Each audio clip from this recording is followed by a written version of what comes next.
तो दोस्तों visual basic for application क्या होता है, इसे हम एक प्रेजेंटेशन के जरिए समझते हैं। Microsoft Word, Microsoft Excel, Microsoft Access या फिर माइक्रोसॉफ्ट पावर पॉइंट ले लो, इन सभी के अंदर आप VBA कोडिंग कर सकते हैं। लेकिन सबसे ज़्यादा माइक्रोसॉफ्ट एक्सेल और माइक्रोसॉफ्ट एक्सेस के अंदर ही प्रोजेक्ट बनाए जाते हैं या फिर VBA कोड ज़्यादा यूज़ किया जाता है।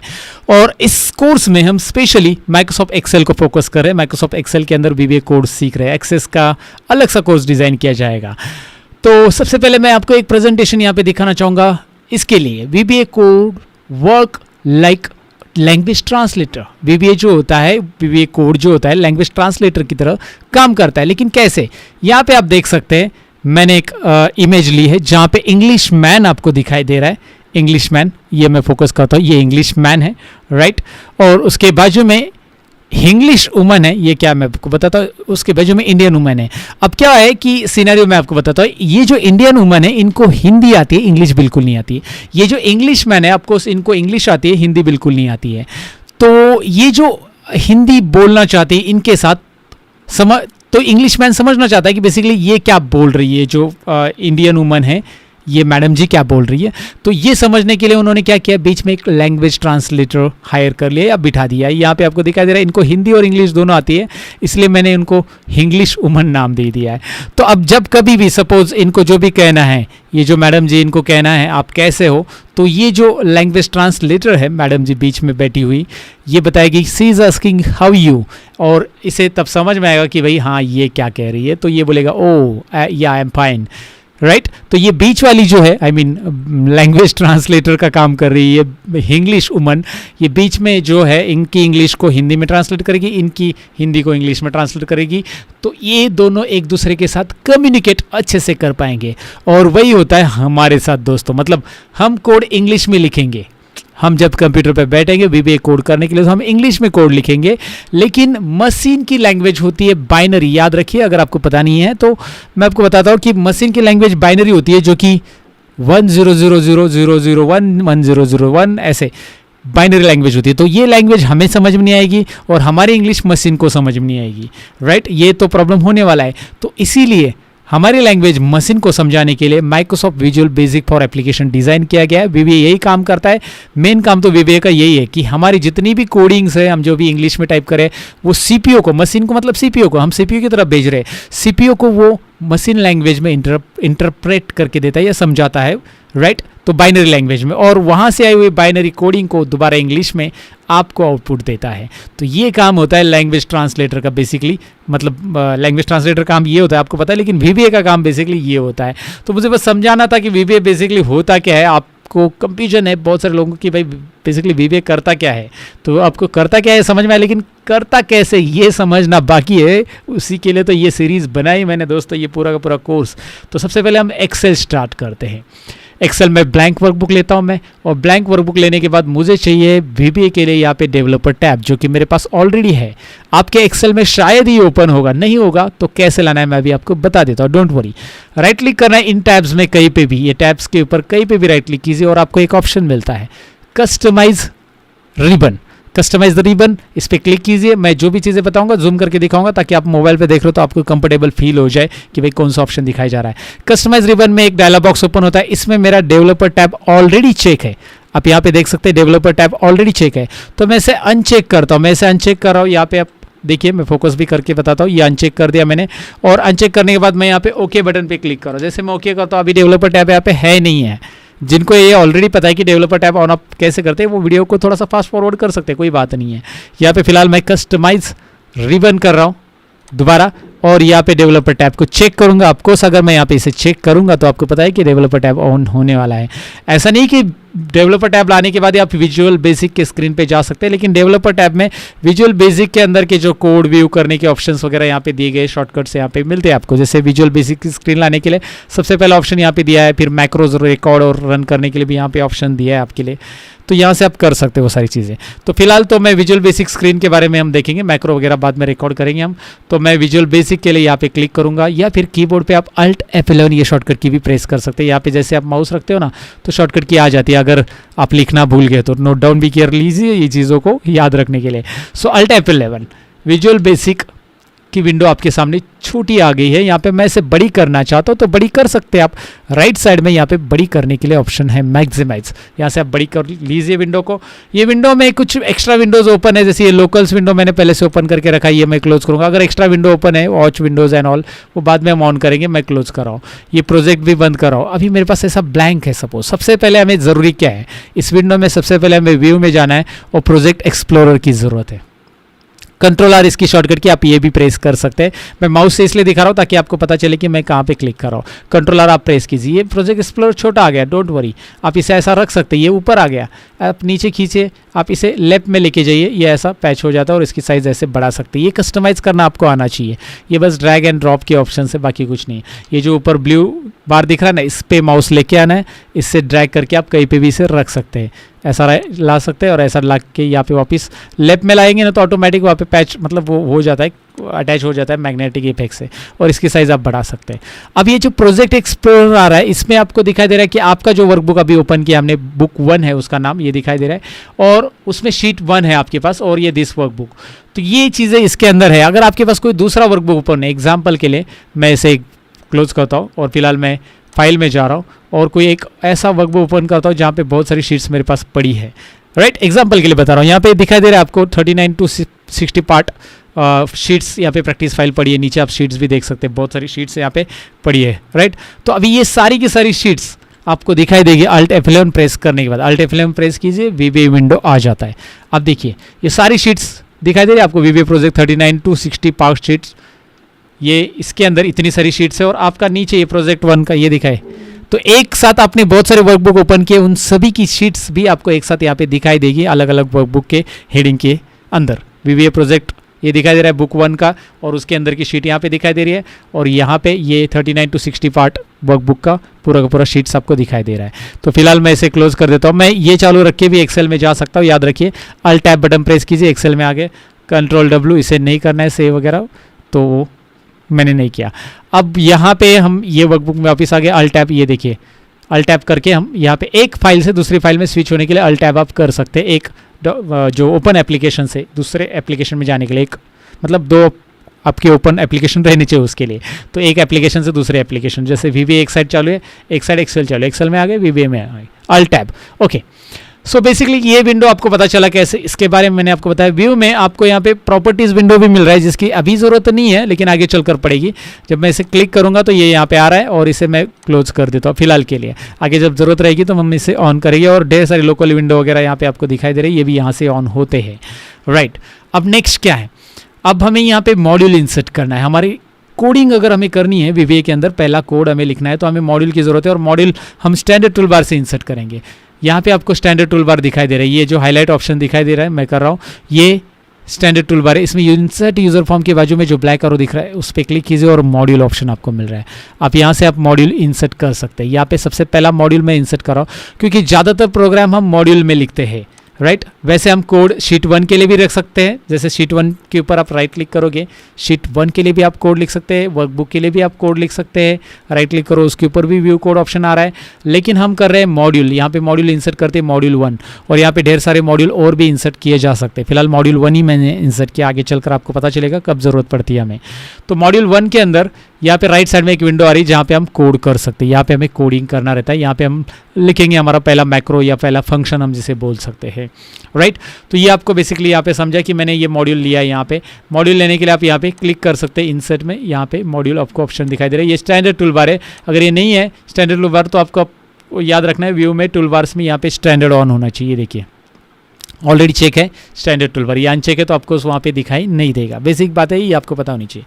अब सबसे पहले कोड करने के पहले मैं यहाँ पे जो भी लिखूंगा, यहाँ पे आपको दिखाई दे रहा है बहुत छोटी साइज़ में आ रहा है। यहाँ पे जो भी लिखना है मुझे कोड वगैरह, तो यहाँ पे छोटी साइज़ में ये कोड आ रहा है, तो मैं इसे बड़ा करना चाहता हूँ, इसकी साइज़ में बढ़ाना चाहता हूँ। तो साइज़ बढ़ाने के लिए आपको टूल्स में जाना है। सबसे पहले ये याद रखो टूल्स, क्योंकि क्या होता है कि कई बार कोड छोटा होने की वजह से आपको दिखाई नहीं देता, तो आप इसकी साइज़ बढ़ा सकते हैं। टूल्स में ऑप्शंस में जाना है, सारी चीज़ें इंट्रोडक्शन पार्ट में याद रखिए।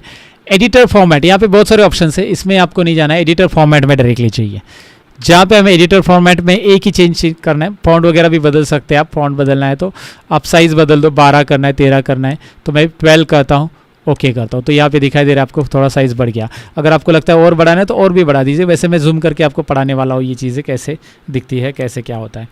तो आप फॉन्ट साइज़ कहाँ पे बढ़ाना है आपको दिखाई दे रहा है। फॉन्ट साइज़ आपको और दोबारा दिखाता हूँ बढ़ाकर। यहाँ पे सपोज मैं 14 कर लेता हूँ। I just go for 14 now and check it out कि कैसे आ रहा है। ठीक है 14 बढ़ा आ रहा है, अब दिख भी रहा है। और मैं अभी पहला प्रोग्राम, पहला कोड यहाँ पे लिखूंगा जिसका इंतज़ार आप बेसब्री से कर रहे हैं। तो प्रैक्टिकली हम वो देख लेते हैं कि कैसे करना है। अब देखिए जो भी मैक्रो आपको लिखना है उसे सब से स्टार्ट करना है। सब एक फंक्शन का नाम डिफाइन करने के लिए यूज़ किया जाता है, फंक्शन या मैक्रो का नाम। तो फंक्शन मतलब क्या होता है कि set of action, set of program का एक सेट होगा, उसे हम फंक्शन बोलते हैं। एक मॉड्यूल के अंदर जितने चाहिए हम फंक्शन या मैक्रो, जैसे मैक्रो और फंक्शन एक ही याद रखिए, जितने चाहिए उतने मैक्रोज हम बना सकते हैं। यहाँ पे याद रखिए एक प्रोग्राम के अंदर। तो मैंने सब्जेक्ट लिखा, पहला मैक्रो यहाँ पे मैं खुद का लिख रहा हूँ, तो फर्स्ट प्रोग्राम या फिर first macro you can write like this. So my first program. तो मैं नाम ऐसे क्यों लिख रहा हूँ मैं आपको बता देता हूँ। देखिए मैंने नाम भी लिख दिया यहाँ पे। तो मैंने नाम लिख दिया फर्स्ट, उसके बाद अंडरस्कोर साइन दिया, प्रोग्राम लिखा। नाम लिखते समय, कोई भी मैक्रो का नाम लिखते समय कुछ रूल्स आपको याद रखने। वो रूल्स ये है कि नाम नंबर से नहीं लिख सकते आप। पहली चीज़, नाम नंबर से नहीं आएगा, बिल्कुल नंबर से स्टार्ट नहीं होगा, इनिशियलाइज नहीं हो सकता, नंबर एक्सेप्टेड नहीं है। टेक्स्ट से हो सकता है, टेक्स्ट के बाद आप नंबर भी लिख सकते हैं, टेक्स्ट और नंबर साथ में लिख सकते हैं, लेकिन टेक्स्ट के बाद नंबर लिख सकते हैं। और टेक्स्ट में अगर आपको स्पेस देना है, स्पेस आप दे नहीं सकते, स्पेस देना है तो अंडरस्कोर साइन यूज़ करो ताकि आप पढ़ने के लिए इजी लगे आपको।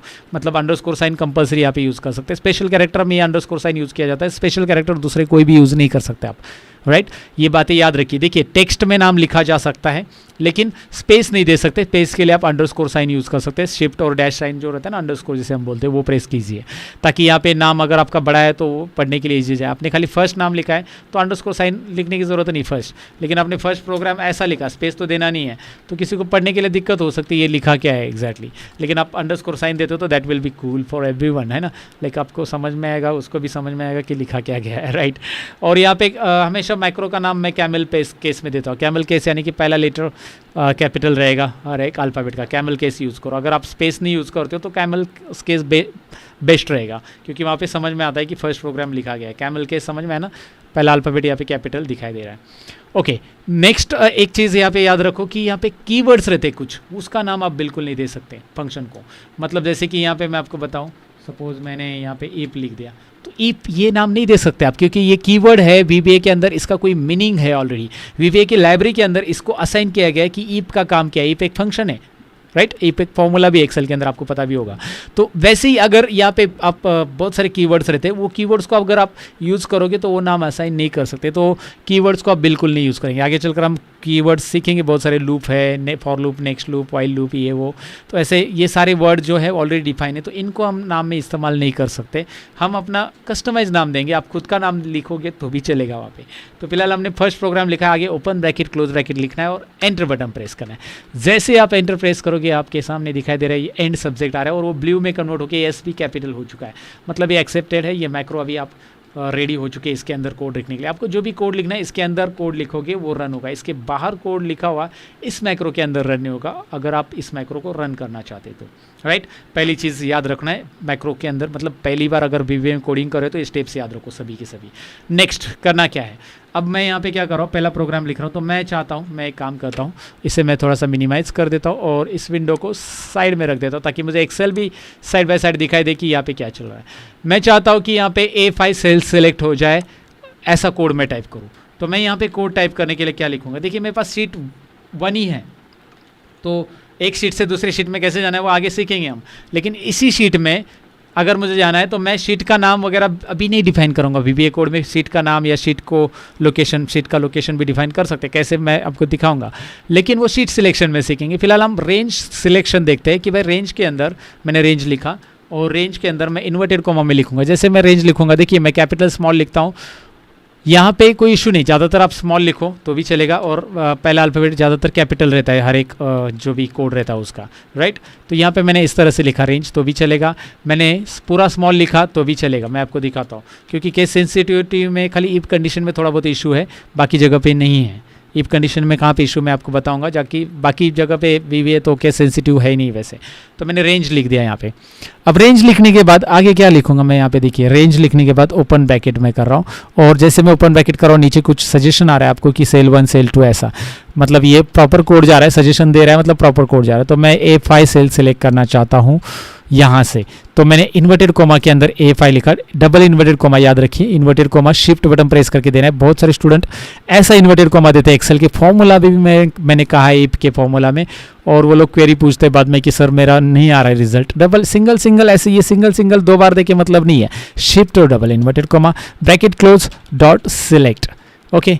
और उसके बाद आप जब ऐसा करोगे, ये देखिए ये प्रैक्टिकल क्वेरीज है जो मेरे ऑफलाइन स्टूडेंट्स मैं पढ़ाता हूँ उनको, उनके जो क्वेरीज आती है वो भी मैं यहाँ पे आपके साथ शेयर करूँगा ताकि आप वो गलतियाँ ना करें प्रैक्टिस करते समय। सो यहाँ पे डॉट सेलेक्ट मैंने लिख दिया, लेकिन यहाँ पे एक बात नोटिस कीजिए, मैं जैसे डॉट लिखता हूँ तो यहाँ पे ड्रॉप डाउन आ रहा है, ऑटो सजेशन कुछ फंक्शन मिल रहा है। इसका मतलब आपका कोड सही है रेंज का लिखा हुआ, क्योंकि ये तभी आएगा जब आपको रेंज के लिए कुछ ऑप्शन, रेंज के लिए ये सारे ऑटो सजेशन के मतलब एक्शंस है, तो आप यहाँ से ले सकते हैं। रेंज के लिए आपको क्या करना है वो पूछ रहा है, डॉट करते ही ये ड्रॉप डाउन लिस्ट आती है, तो हमें नहीं लेना है इसमें से कुछ, तो नहीं लेंगे, आप खुद टाइप कर सकते हैं। यहाँ पे नहीं दिख रहा है नीचे ना सिलेक्ट नहीं दिख रहा है, तो SE टाइप कीजिए तो अभी मिल रहा है, देखिए SE टाइप करती है, और अभी टैब बटन प्रेस कीजिए, देखिए ये पूरा आ गया टैब बटन, आपको टाइप करने की जरूरत नहीं, और एंटर कीजिए। जैसे आप एंटर करोगे R कैपिटल हो गया, दिखाई दे रहा है, तो ये ऑटोमेटिक कोड को ये कर लेता है कन्वर्ट। अब मैंने ये कोड कर लिया, अब मैं इस कोड को रन करके देखना चाहता हूँ, तुरंत रन करके देखते हैं। रन करने के लिए शॉर्टकट की है F5, आप माउस यहाँ पे रखिए, ऊपर देखिए F5 आपको दिखाई दे रहा है, आप F5 प्रेस कर सकते हैं या यहाँ पे क्लिक कर सकते हैं। तो मैं यहाँ पे क्लिक कर देता हूँ, फिलहाल आपको दिखाता हूँ। यहाँ पे देखिए कर्सर आ चुका है A5 पे, अब मैं कर्सर A10 पे लेके जाना चाहता हूँ, मैं बस इतना चेंज करूँगा, रन करूँगा, A10 पे कर्सर आ चुका है। डेफिनेटली आपको यह समझा होगा कि स्टेप बाय स्टेप हमें कैसे एक सेल से दूसरे सेल में जाना है, जंप करना है। तो आपको कोड कौन सा लिखना है, रेंज के अंदर आपको बस लिखना है, इन्वर्टेड कोमा के अंदर ये चीज़ इतना लिखना है, ओके क्लियर। अब मैं क्या करना चाहता हूँ कि A5 यहाँ पे रहने देता हूँ, और इसी कोड को मैं दोबारा कॉपी करता हूँ, अभी टाइम नहीं वेस्ट करते हम लोग, पेस्ट करते और इसकी जगह A10 करते हैं। अब मैं F5 बटन प्रेस करता हूँ, तो कर्सर यहाँ पे रख देता हूँ B2 पे, अल टैप करके यहाँ पे आ गए हम, और F5 बटन प्रेस कर दिया। देखिए अब इस कोड से क्या हो गया, डायरेक्टली A10 पे आ गया, तो A5 लिखने का कोई मतलब ही नहीं है, A5 पे गया नहीं है, लेकिन A5 पे गया था, वो सिलेक्शन गया था, लेकिन हमने F5 करके प्रोग्राम को रन किया, इसलिए हमें बिल्कुल पता नहीं चला कि वो पहले A5 पे गया बाद में A10 पे गया। तो मुझे ये पता करना है कि वो स्टेप बाय स्टेप A5 पे जा रहा है कि नहीं जा रहा है, A10 पे जा रहा है कि नहीं। तो उसके लिए भी आपको यहाँ पे एक शॉर्टकट की है, उसको F8 बोलते हैं, डिबग। अब ये डिबग करना क्या होता है, ये आपको इंटरव्यू में भी पूछा जा सकता है, याद रखिए दोस्तों। डिबग मतलब कोई भी प्रोग्राम को स्टेप बाय स्टेप रन करना, और अगर कहीं पे एरर है तो वो डिटेक्ट करना, right. Step by step run करना, एरर डिटेक्ट का काम डिबग करता है। और डिबग की एक अलग सा टूलबार भी है डिबग का, मतलब शॉर्टकट की तो मैंने बताई F8 है, लेकिन व्यू में जाओगे, टूलबार्स में जाओगे, यहाँ पे आपको एक डिबग का टूलबार मिलेगा, debug hebug dubug, okay debug, sorry not dubug. तो यहाँ पे उसे उठा के देखिए, ये बाहर आ गया, उठा के आप रखो यहाँ पे उसको, राइट। ये बाहर आ गया तो इसको टाइटल बार पे पकड़ के ऐसा खींच के यहाँ पे रख दो, कहीं पे भी रख सकते हैं आप खींच के। और यहाँ पे आपको 3 डॉट दिखाई दे रहे हैं ना, ऊपर आगे 3-4 डॉट दिखाई दे रहे हैं, ये जो 4 या 5 है समथिंग, इस पर माउस लाइए, यहाँ पे मूविंग एरो आता है और फिर उसे मूव करके आप रख सकते हैं। डिबग में यहाँ पे एक की आ रहा है, स्टेप इनटू नाम उसका बोलते हैं, और F8 दिखाई दे रहा है, तो F8 आप प्रेस कर सकते हैं। यहाँ से भी क्लिक करेंगे तो ये देखिए येलो में हाईलाइट होता है, फिर F8 कीबोर्ड पे मैं प्रेस करता हूँ, अभी कीबोर्ड से दिखाता हूँ, F8 प्रेस कर रहा हूँ, तो ये वाले सेल पे हम यहाँ पे देखिए ये हाईलाइट होगा। अगर मैं अभी F8 प्रेस करूँगा तो ये येलो में जो सिलेक्टेड है वो अभी रन होगा, F8। ये देखिए A5 पे कर्सर आ रहा है, यहाँ पे देखिए, यहाँ पे राइट साइड में मैं आपको दिखा रहा हूँ, A5 पे कर्सर आ चुका है। अब फिर से F8 प्रेस कीजिए, ये वाली लाइन रन होगी जो येलो में थी, येलो में दिखाई दे रही थी, और एंड सब। तो स्टेप बाय स्टेप प्रोग्राम को रन करने के लिए होता है F8 डिबग करने के लिए होता है। अगर आपने कोडिंग में कहीं गलती भी कर दी है, तो अगर मैंने ये कोड में गलत लिख दिया है, सपोज यहाँ पे मैंने इन्वर्टेड कोमा ही नहीं लिख दिया, अब मैं इसको, अभी तो एरर रन था, अभी मैं इसको स्टॉप करता हूँ। मतलब इसको स्टॉप करने के लिए यहाँ पे एक बटन, ये देखिए स्टॉप बटन या रीसेट बटन, स्टॉप करने के लिए यहाँ पे बटन है, दिखाई दे रहा है। वैसे ये कोड हाईलाइट आपको दिखाई दे रहा है, अगर आप F8 बटन प्रेस करते हो तो भी यहाँ पे आपको दिखाई देगा, देखिए F8 ये दिखाई दे रहा है। पहले सिंटैक्स एरर वो डिटेक्ट कर रहा है, सिंटैक्स एरर, सिंटैक्स ही प्रॉपर नहीं दिया है, क्या एरर आ रहा है देखिए, सिंटैक्स एरर। तो ऐसे अलग अलग डायलॉग बॉक्स आपके सामने आने वाले। सिंटैक्स एरर आ गया मतलब आपने इन्वर्टेड कोमा कहीं ना कहीं मिस कर दिया, कुछ मिस कर दिया, ऐसा सिंटैक्स टाइप करते समय। तो अभी ये एरर करेक्ट हो गया। तो ये F8 से भी पता चलता है आपने कुछ मिस किया है, या स्टेप बाय स्टेप आप एरर को डिटेक्ट कर सकते हैं, आगे चलकर आप वो भी देखेंगे। लेकिन पहले मैंने आपको बताया कि आप कैसे प्रोग्राम को लिख सकते हैं और स्टेप बाय स्टेप एक सेल से दूसरी सेल में कैसे जंप कर सकते हैं। मैं चाहता हूँ कि इन सेल में कुछ वैल्यू भी ऐड करूँ, तो मैं यहाँ पे लिख सकता हूँ। देखिए पहले लिखूँगा मैं सिलेक्शन डॉट, यहाँ पे दिखाई दे रहा है सिलेक्शन, सिलेक्शन में जो वैल्यूज़ है, अभी सिलेक्शन में हमें वैल्यू ऐड करनी है, तो सिलेक्शन डॉट वैल्यू जो भी है, सिलेक्शन डॉट वैल्यू हम लिखेंगे इज इक्वल टू, और इसमें 10 ऐड करना है, एंटर। देखिए क्या होगा, selection dot value is equal to 10, मतलब A5 अगर सिलेक्ट है तो उसमें 10 हो जाएगा। यहाँ पे A1 सिलेक्टेड है तो उसमें क्या ऐड करना है, सिलेक्शन डॉट वैल्यू, इसमें 20 ऐड करना है। तो चलिए यहाँ पे एंटर कर देते हैं। तो मैंने डायरेक्टली वैल्यू ऐड कर दिया है। अब हम F5 करेंगे या F8, स्टेप बाय स्टेप देखते हैं। चलो F8 करते हैं, पहले देखते हैं A5 सिलेक्ट है, हो गया सिलेक्ट, यहाँ पे लेफ्ट साइड में आपका ध्यान रहना चाहिए। उसके बाद F8 बटन प्रेस करो, यहाँ पे 10 आ गया, you can check it out. मैं ज़रा फोकस विंडो ऑन करता हूँ, 10 आपको दिखाई देगा, ये रहा 10, राइट। तो यहाँ पे आते हैं दोबारा, ये देखिए ये वाला कोड अभी रन होने वाला है। A1 सिलेक्ट होना चाहिए, ये फोकस विंडो में मैं आपको दिखा रहा हूँ, A1 है, यहाँ पे A1 सिलेक्ट होना चाहिए, तो मैं यहाँ पे कर रहा हूँ F8 प्रेस किया मैंने, A1 सिलेक्ट हो गया, और उसके बाद ये लाइन रन होनी चाहिए, हो गई रन। तो ये स्टेप बाय स्टेप ऐसा रन हो रहा है। उसके बाद फिर से F8 करेंगे तो येलो भी हट जाएगा, या फिर आप स्टॉप प्रोग्राम भी कर सकते हैं, कोई इशू नहीं है। तो इस तरह से पहला कोड हमने लिखा। बेसिकली आपको बस कोड लिखना कैसे है वो समझना है, मतलब मैक्रो कैसे लिखा जा सकता है। एक बेसिक कोड मुझे आपको बताना था पहले प्रोग्राम के अंदर, और मुझे ये भी स्क्रीन की इंट्रोडक्शन जो विंडो होती है ना, इंट्रोडक्शन बताना था। अब बेसिकली ये कोड लिखने के बाद आपको लगता है कि ये कोड की फाइल मुझे सेव करनी, तो आप इसे सेव कर दो, एक स्पेसिफिक लोकेशन पे आप इसे सेव करो दोबारा अगर आपको इसको ओपन करनी है तो, राइट। तो इसको सेव करने के लिए मैं इसको क्लोज कर देता हूँ। इसको आपने क्लोज किया तो भी चलेगा, कोई प्रॉब्लम नहीं इसका। अब मेरे पास एक्सेल फाइल है और इसमें VBA कोड के साथ ये सेव करना है, तो इसे मैं F12 करता हूँ, सेव एज, या आप कंट्रोल एस करो, नो इशू। F12 ज़्यादा कंफर्टेबल समझता हूँ मैं, सेव एज करता हूँ। और यहाँ पे एक्सेल वर्कबुक की जगह यहाँ पे देखिए, लेकिन एक्सेल वर्कबुक नहीं लेना है, ये .xls फाइल है। अगर आप ऐसे ही लेके इसे सेव करने जाओगे तो क्या पॉपअप आता है, देखिए आपको ये पॉपअप मिलेगा। ये सबसे पहले आपको पता होना चाहिए, ये VBA प्रोजेक्ट मैक्रो इनेबल है। अगर आप इसे ऐसा ही सेव करते हो तो ये मैक्रो निकल जाएगा। तो मैं इसे क्लोज करता हूँ और यहाँ पे क्लिक करता हूँ सेव एज टाइप में। सेव एज टाइप में एक्सेल मैक्रो इनेबल करता हूँ, और यहाँ पे इसे मैं नाम दे रहा हूँ फाइल नेम। मैं फाइल कहाँ पे सेव करना चाहता हूँ, बेसिकली मेरे एक फोल्डर में बनाऊंगा। हमेशा एक फोल्डर बनाओ जहाँ पे पूरे के पूरी आपकी फाइल सेव हो जाएगी। लर्न VBA फोल्डर है हमारा, और यहाँ पे फर्स्ट प्रोग्राम करके मैं इसे सेव करता हूँ, first program. Okay, so first program ये पे नाम दे दिया मैंने एक्सेल मैक्रो इनेबल, ये मैंने सेव किया है यहाँ पे, ये देखिए सेव, और सेव हो गया। अब मैं इसे कंट्रोल W कर दूंगा, क्लोज, और नेक्स्ट टाइम अगर मैं ओपन करना चाहता हूँ तो रिसेंट डॉक्यूमेंट से मैं डायरेक्ट ओपन कर सकता हूँ। लेकिन यहाँ पे एक बात याद रखनी है और ज़रूरी है, वो ये है, लास्ट एक सेटिंग इंपॉर्टेंट है। इंपॉर्टेंट सेटिंग्स आपको सीखना बहुत ज़रूरी है। वैसे आपको ऐसी वैसी सेटिंग बहुत आती है, लेकिन ये वाली सेटिंग देख लो। फाइल में जाओ, ऑप्शंस में, फाइल में ऑप्शंस में जाकर ये आपको करना ज़रूरी है। क्यों, मैं आपको बताता हूँ। फाइल में ऑप्शंस में जाओ, यहाँ पे एक ट्रस्ट सेंटर ऑप्शन है, ट्रस्ट सेंटर। अभी बेसिकली मेरे केस में ये सेटिंग पहले से मैंने की हुई है। ट्रस्ट सेंटर के अंदर ट्रस्ट सेंटर सेटिंग्स में जाना है राइट साइड में, और इस पर क्लिक करने के बाद मैक्रो सेटिंग्स पे क्लिक करना। ये देखिए इसमें इनेबल ऑल मैक्रोज, ये वाला ऑप्शन, इनेबल वाला ऑप्शन चेक रखना है, क्योंकि ये बाय डिफॉल्ट एक्सेल के अंदर disable all macros without notification वगैरह ये रहता है। Disable all macros with notification और विदाउट नोटिफिकेशन, ऐसा ये चेक रहेगा दोनों में से कोई भी। तो ये रन होने वाला नहीं है आपका मैक्रो, राइट। आपको हमेशा पॉपअप आता रहेगा कि भाई ये वाला रखो, disable all macros with notification. Suppose ऐसा कर दिया मैंने, ओके। अब मैं कंट्रोल W करता हूँ, फाइल में जा रहा हूँ और यहाँ पे इस मैक्रो को ओपन कर रहा हूँ। तो यहाँ पे देखिए एक नोटिफिकेशन आ रहा है, security macros, security warning, macros have been disable, enable content. यहाँ से आप इनेबल बटन क्लिक करेंगे तो इनेबल होगा, बार बार आपको इनेबल करना पड़ेगा। So this is the problematic. तो आपको फाइल में जाना है, ऑप्शंस में जाना है, ट्रस्ट सेंटर में जाना है, ट्रस्ट सेंटर सेटिंग्स में जाना है, ये वाली सेटिंग कर लो, काम हो जाएगा, इनेबल, ओके। और यहाँ पे ओके। उसके बाद अभी ये इस फाइल को सपोज क्लोज करो तो कोई इशू नहीं है। आप दोबारा ओपन करोगे तो आपको पूछेगा नहीं, और आपका Alt F11 प्रेस करने के बाद आपका कोड भी यहाँ पे मिलेगा आपकी फाइल के अंदर। सो ये था इंट्रोडक्शन पार्ट, जिसमें मैंने आपको बताया कि VBA की फाइल बेसिकली सेव कैसी होती है, कोड कैसे करना रहता है, और उसमें ये जो विंडो होती है इसको बेसिकली कैसे यूज़ किया जाता है। प्रैक्टिकली हमने इतना ही देखा इस पार्ट में। पार्ट वाइज हम एक एक टॉपिक को सीखेंगे इसकी पहले प्रैक्टिस कर लीजिएगा दोस्तों, और प्रैक्टिस के लिए मैं प्रैक्टिस फाइल भी दे रहा हूँ, वीडियो के नीचे आपको मिल जाएगी दोस्तों। Thank you very much for watching this part, bye bye.